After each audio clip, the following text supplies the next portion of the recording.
Welcome, everybody, to International Podcast Day. That's right, September 30th, International Podcast Day, according to somebody who anointed that back in 2014 to celebrate the over 4 million podcasts. 4 million. I had no idea.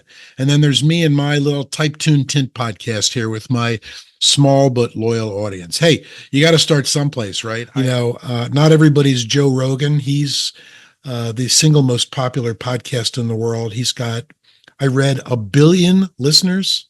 That's staggering. That's the population of a couple of countries. My podcast, Type Tune Tint, a little bit more modest. I have my small but loyal following out there. If I could get 500 downloads in a week, I'd be thrilled. But no, I have you folks, my loyal followers, and I thank you and I appreciate it. Podcasts have been around since the early 2000s. Apparently, it was an Apple invention. Podcast comes from the words iPod and broadcast. Apple combined them into a podcast, and they started off modestly, but by 2004, I'm told, they really kind of started taking off as people basically rediscovered radio, right? They found that there were kind of podcasts that catered to almost every interest, every niche, every kind of thing you could possibly want in a little intimate broadcast that went right to your iPhone, right to your car, right to your computer. And so now there's a podcast for every possible interest, every possible product, every occupation, every function, every dysfunction.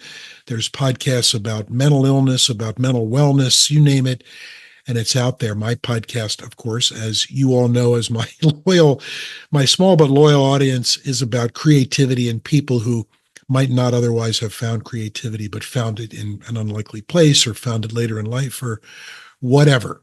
I try to have new episodes twice a month. My episodes run around half an hour. I've listened to podcasts that go on for, an hour, even longer. And, I can barely sit still for, a half hour episode of some TV show. So I kind of assume everybody has my short attention span, so I shoot for a half-hour episode. It's actually turned out to be really just kind of the perfect length.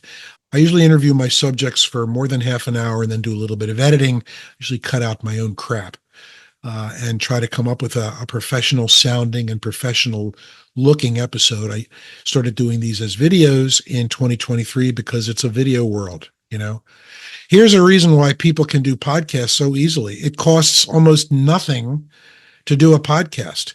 This is my setup. There's a computer, a $100 microphone, a $40 microphone holder, a little lamp that I bought that's a desk lamp I basically bought on Amazon for $40. Behind me is a green screen that I bought from Amazon for $35. The green screen is what makes my backgrounds possible without that kind of squiggly line around the head, I also have a window with a blind, and that takes care of my side light. And I have a ceiling light in this room that I can control the brightness of. And this is it's a second bedroom that I set up a desk and I set this up to do these recordings. I have 2 wall hangings against the wall that are supposedly soundproof or sound absorbing. And that's it. You can record, a podcast for free using your iPhone, using a computer, using whatever, with the built-in recording program that it comes with. Most computers come with something basic.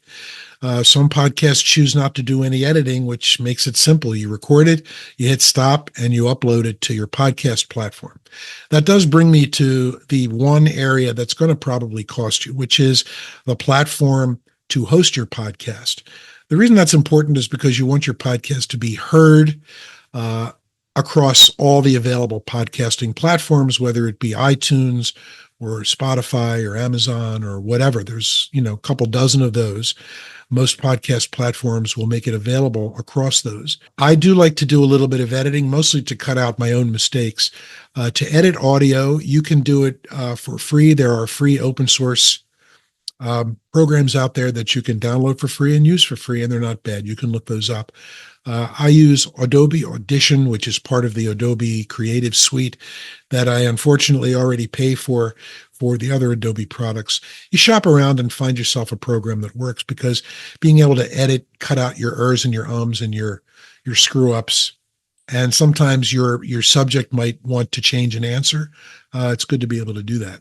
The vast majority of podcasts are free. You just have to open up a podcast venue and type in the name, type Tune Tint, Joe Rogan, whatever it is, or you can even just type in a subject, and your podcast downloading platform will find those podcasts for you. And I'm always looking for creative people, or people who didn't know they were creative and suddenly realized they could do stuff. My podcast episodes and the video versions are all available on the Type Tune Tint website, typetunetint.com. Also on there is my blog, which accompanies pretty much every one of my podcasts. So if you go to the blog and find something that interests you, you'll see my written blog followed by the podcast embedded itself. And if there's a video version, the video version will be there too. So it's one-stop shopping. I appreciate you listening very much. Thanks for stopping by.